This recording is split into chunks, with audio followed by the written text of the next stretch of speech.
you're repainting the color, you always want to keep the stock primer. On a newer vehicle, always keep the stock primer because that's baked on. So you only want to scuff the surface. You don't need to go into their paint. You don't need to open up a whole bunch of nightmare on a new vehicle. Just scuff the surface to where you get it to where it's all dull. The whole surface has to be dull, no shine whatsoever. Make sure you spend a lot of time around the windows. If you can, pull the door handles. All the edges, make sure you Scotch-Brite those or sand those really well. New car is going to have roughly around a week, probably about 100 hours, someplace in there, which is about, I usually work about 15-hour days, so I can get that done in probably about a week, week and a half. Most of your time is going to be in masking on a new car. If you're shooting a new color, you could sand with 600 to 800 grit, and it doesn't matter if you go through anywhere. If you're trying to save their finish, like if you're doing fire on a black vehicle, you want to use a Scotch-Brite pad with the chemical. There's a chemical made by RM that actually has acid in it, and it will help you chemically sand as well as physically sand. And you use that stuff, and in about 3 to 4 hours a panel, you can usually get a panel done. So, getting started in airbrushing, you want to start off with a double action airbrush. First of all, because there's another type of airbrush out there called single action. You do not want to mess with those. It's a waste of time and money.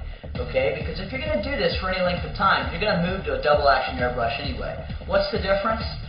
Well, a double action airbrush simply does two things, hence the name double. You push down the trigger, that's one action, and that starts the airflow. And you pull back on the trigger, and that starts the paint flow, hence the name double action. Well, single action, all you do is you push down, and the air and paint start at the same time.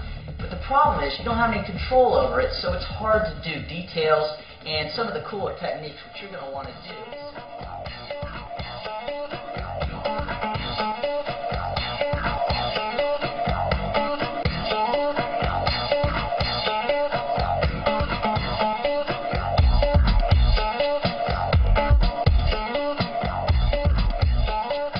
Always use a reference photo. No matter how ridiculous the reference is, always use a photo. Use something to your mind wants to create what it wants to create. But also use reference photos in order to grab little pieces of the art and bring it into your artwork. Don't exactly copy it. Instead of doing what your mind thinks it should be, do what reality says it should be. You know, of course, like when you're drawing a dragon and stuff like that, you can't really go off of a reference photo. But if you look at dragons, they're based on lizards and other reptiles, and you can use that. Like the dragons, most of the dragons, not the Asian style, the wizard and dragons, those have bat wings. They use bat wings for their wings. They use a lizard body, almost like a Komodo dragon has the bodies. The scales are all based on Komodo dragons. Then they use snake scales for the center of the body, and that gives a little bit more of a snake look. So it's all based on reptiles, but it's not just just out of somebody's imagination. That they use reference photos for everything. So to me, reference photos is probably one of the most important things.